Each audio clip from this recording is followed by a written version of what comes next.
back. More sports news as we promised you before the break. Here's Barong Tony Uranta.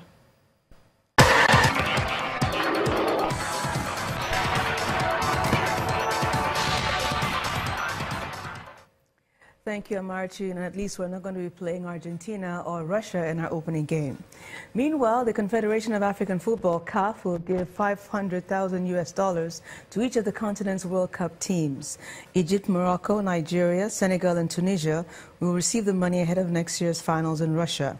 CAF said the financial package will be used to strengthen and improve the technical supervision of each team. CAF will also provide each nation with specialized technology to help measure the physical performances of their players. Meanwhile, Nigeria's under-17 women's national team, the Flamingos, are set for their clash against their Ethiopian opponents in Addis Ababa on Sunday in their first qualifying match for the 2018 FIFA Women's Under-17 World Cup Finals holding in Uruguay. The coach Bala Nkiru-led ladies drew a bye into the second round, while Ethiopia profited from the withdrawal for the first round opponents, Kenya. The return leg will take place at the Samuel Ogumudia Stadium in Benin City in a fortnight. The winner on aggregate proceeds to the final qualifying round, scheduled for February next year. The Flamingos reached the quarterfinals of the 2014 Women's World Cup held in Costa Rica. And Enugu Rangers have assigned 5 new players ahead of the 2017-18 Nigeria Professional Football League season. Top on the list of the new signings is Femi Thomas, who joined the Flying Antelopes as a free agent following the expiration of his contract with Rivers United. Ugonna Anyora also linked up with the Coal City side on a free transfer after the expiration of his deal with Swedish outfit Asariska. The 7-time MPFL champions also signed Richard Jonathan and Godwin Zaki from Wiki Taurus and Abia Warriors, while Francis Shedrack joined them from Rivers United. And on that note, with Nigeria rejoicing over our group pairings of the World Cup, we end on sports news for tonight. I'm Barong Tony Uranta, and Amarachi will be back for the wrap.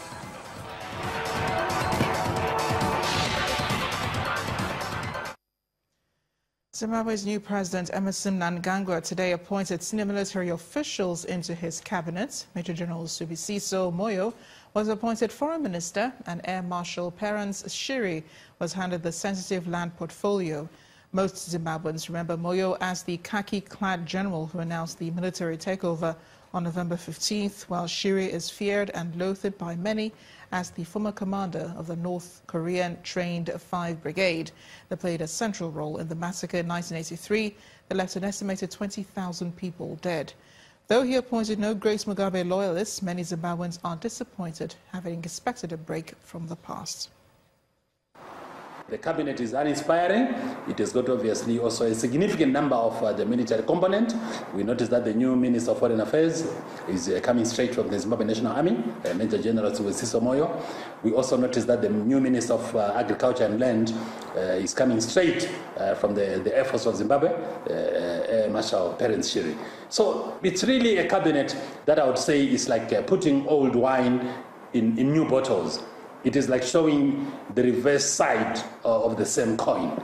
We don't see any fundamental shift from the old order of the former president, Robert Mugabe. It's a cabinet that could perform if they take away the shackles from the previous regime.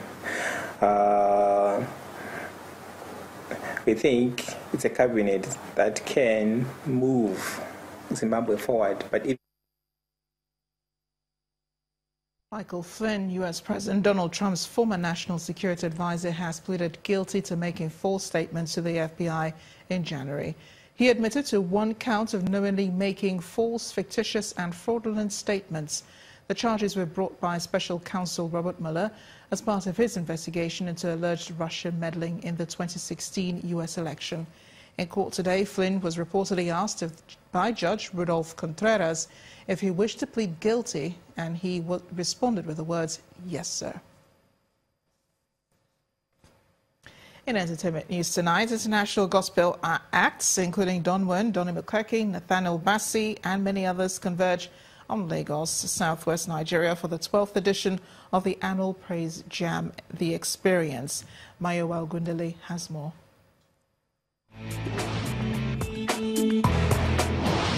Many thanks. Thousands converge on the Tafawa Balewa Square, Lagos, for the 12th edition of the biggest music concert in Africa, The Experience. Earlier today, the headliners, including the regulars, Donny McClurkin, Don Moen, Chioma Jesus, Onos Ario, Nathaniel Bassey, and Tokwe Alabi, expressed excitement at returning to the Praise and Worship Musical Jamboree. Joining them are Jamaican singer Chevelle Franklin and American singer Travis Green, who are both making their second appearance at the mega event.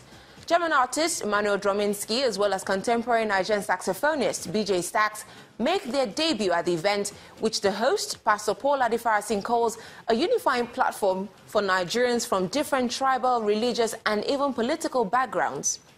I'm pleasantly awed at the power of worship, in that it transcends political dogma, religious doctrine, denominational dogma also, and you'll see people from the far left, the far right, and the center hugging on each other's necks and worshiping together to one true God. Meanwhile, raving social media skit comedian Oluwatoyin Bayegun, popularly known as Woli Arole, is set to take his acts beyond short internet skits into taking a lead role in a feature movie.